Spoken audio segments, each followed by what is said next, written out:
On July 22, 2011, Norway experienced a day of unimaginable horror. This peaceful Scandinavian nation, known for its high levels of social trust and progressive values, was brutally shaken by a two-pronged terrorist attack. The tranquility of everyday life was shattered in an instant, leaving the country in a state of shock and disbelief. Perpetrated by a lone wolf extremist, Anders Behring Breivik, the events of that day left an indelible mark on Norway's national psyche. His actions were driven by a twisted ideology that sought to spread fear and division. This essay delves into the harrowing events of the Utoya massacre, examining the sequence of events, the motivations of the perpetrator, and the enduring legacy of this tragedy. We will explore how a single day of violence forever altered the course of a nation. The attacks, which targeted the very heart of Norway's political system and its future generations, exposed the vulnerability of even the most seemingly secure societies to the threat of extremism. It was a stark reminder that no place is immune to the reach of hatred. The day began with a deafening blast in Oslo, the nation's capital, causing widespread destruction and chaos, followed by a horrifying shooting spree on the idyllic island of Utoya, where the ruling Labour Party's youth camp was underway. The serene setting of the island was transformed into a scene of terror and heartbreak. The attacks claimed the lives of 77 innocent people, most of whom were teenagers attending the summer camp, their lives tragically cut short. The loss of so many young lives was a devastating blow to the nation. The youngest victim was just 14 years old, a stark reminder of the innocence lost that day. The events of that day sent shockwaves throughout Norway and the world, leaving a nation grappling with grief, anger, and a profound sense of loss. The international community stood in solidarity with Norway, condemning the senseless violence. The Utoya massacre serves as a stark reminder of the devastating consequences of hatred, intolerance, and the seductive allure of extremist ideologies. It underscores the need for continued efforts to promote peace and understanding. It is a somber testament to the fragility of peace and the importance of vigilance in safeguarding democratic values. The resilience of the Norwegian people in the face of such tragedy is a powerful testament to the strength of the human spirit. The events of July 22, 2011, began with a deafening explosion that ripped through the heart of Oslo. At precisely 3:25 p.m., a powerful car bomb, meticulously crafted from ammonium nitrate fertilizer, detonated outside the Norwegian government headquarters. The blast, which could be heard for miles, shook the ground and sent a plume of smoke billowing into the sky. The bomb, strategically placed in a white van parked near the office of then Prime Minister Jens Stoltenberg, caused widespread devastation. Buildings were reduced to rubble, windows shattered, and debris rained down on the streets below. The blast killed 8 people instantly, including government officials and innocent bystanders. Among the victims were secretaries, security guards, and passers-by who had the misfortune of being in the wrong place at the wrong time. The attack sent shockwaves throughout the nation, as Norwegians struggled to comprehend the scale of the violence that had been unleashed in their peaceful capital. The bombing of the government quarter was not merely an act of wanton destruction, it was a calculated assault on the symbols of Norwegian democracy. The choice of target, the timing of the attack, and the meticulous planning all pointed to a perpetrator driven by a deep-seated hatred for the Norwegian government and its values. Even as the nation reeled from the shock of the Oslo bombing, a far more horrific chapter of the day's events was unfolding on the tranquil island of Utoya. Just a short distance from the capital, nestled in the serene waters of Tyrifjorden Lake, Utoya Island was hosting the annual summer camp of the Workers' Youth League, the youth wing of the ruling Labour Party. Approximately 90 minutes after the Oslo blast, Anders Behring Breivik, disguised as a police officer, arrived on the island. Armed with a semi-automatic rifle and a pistol, he calmly and methodically began firing on the unsuspecting campers. Many of the teenagers, still unaware of the bombing in Oslo, mistook the gunshots for fireworks. As the horrifying reality dawned on them, panic and chaos ensued.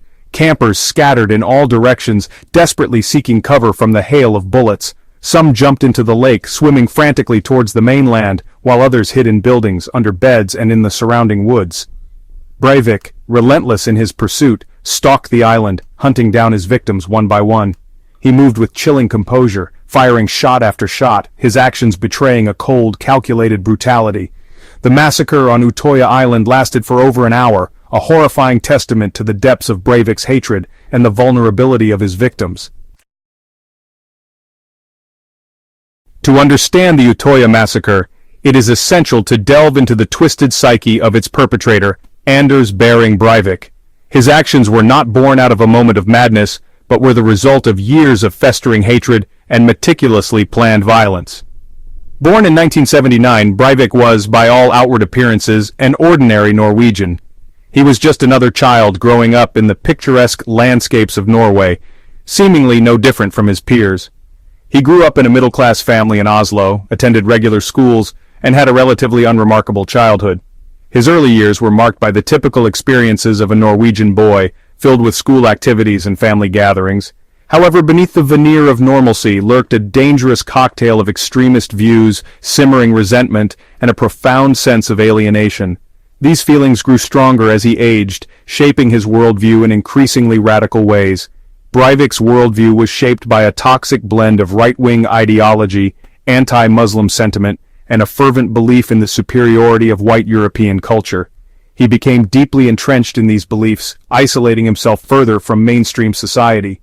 He subscribed to the Eurabia conspiracy theory, a baseless and racist ideology that posits that Europe is being systematically Islamized through immigration and cultural subversion. This theory provided a convenient scapegoat for his growing frustrations. In Breivik's warped worldview, the Labour Party, with its progressive stance on immigration and multiculturalism, was complicit in this imagined plot against European civilization. He saw their policies as a direct threat to his idealized vision of a homogeneous Europe. He saw himself as a modern-day crusader, a warrior fighting to preserve Western culture from the perceived threat of Islam. This self-image fueled his delusions of grandeur and justified his violent plans in his own mind. In the months leading up to the attacks, Breivik meticulously planned his actions, compiling a 1,500-page manifesto outlining his extremist ideology and his justifications for violence. This document was a chilling testament to his radicalization. This rambling, incoherent document, riddled with hate-filled rants and delusional pronouncements, provided a chilling glimpse into the mind of a man consumed by hatred and driven to commit unspeakable acts of violence. It was a stark reminder of the dangers posed by unchecked extremism. Justice and retribution, the legal aftermath. In the aftermath of the attacks, Norway faced the daunting task of bringing the perpetrator to justice while upholding its commitment to the rule of law. The nation was determined to show that even in the face of such horror, its principles of justice and fairness would not waver. Anders Behring Breivik was apprehended on Utoya Island and taken into custody. His arrest marked the beginning of a long and complex legal process. He confessed to the attacks but showed no remorse, maintaining that his actions were a necessary evil to protect Norway from cultural Marxism and Muslim invasion. His lack of remorse shocked the nation and added to the emotional weight of the trial. Breivik's trial, which began in April 2012, captivated the nation and the world. The courtroom was packed with spectators and the media coverage was extensive, reflecting the global interest in the case. The proceedings provided a platform for survivors to share their harrowing stories, and for Norway to confront the demons of extremism that had shattered its peace. The emotional testimonies were a poignant reminder of the human cost of Breivik's actions. Psychiatrists who examined Breivik presented conflicting assessments of his mental state, with some diagnosing him with paranoid schizophrenia while others concluded he was sane and criminally responsible for his actions. This debate added another layer of complexity to the trial. In August 2012, the court found Breivik sane and guilty of terrorism and premeditated murder. The verdict was a significant moment in the trial, bringing a sense of justice to many. He was sentenced to 21 years in prison, the maximum sentence under Norwegian law, with the possibility of indefinite extension if he is deemed a continued threat to society. This sentence reflected Norway's approach to justice and rehabilitation. The verdict, while offering some measure of closure, could not erase the pain and loss suffered by the victims and their families. The grief and sorrow remained palpable. Breivik's sentence, while the harshest available, sparked debate both within Norway and internationally. The discussions highlighted differing views on justice and punishment. Some argued that it was too lenient, failing to reflect the gravity of his crimes, while others defended it as a testament to Norway's commitment to rehabilitation and its rejection of the death penalty. The debate continues to this day, reflecting the ongoing struggle to balance justice and humanity. In the wake of the Utoya massacre, Norway stood united. The nation, known for its peaceful demeanor, faced an unimaginable horror. Yet the resilience of its people shone through. Vigils were held, flowers were laid, and a resolute message echoed across the country. We will not be broken by fear. The events of that tragic day left an indelible mark on Norway. Families mourned, communities grieved, and the nation as a whole began a journey of healing. But the scars remain, a reminder of both the fragility and the strength of human life. Norway's commitment to democracy, openness, and love became even stronger in the face of adversity. Mass shootings like the one on Utoya send shockwaves far beyond their immediate victims. They challenge our sense of safety and force societies to confront difficult questions. How do we balance freedom with security? How do we support survivors? These are questions that many nations, not just Norway, continue to wrestle with. From the ashes of tragedy, there are lessons to be learned. The importance of vigilance, the need for compassion, and the power of community. As we look to the future, it is crucial to remember the past, to honor those we've lost, and to strive for a world where such horrors are but a distant memory.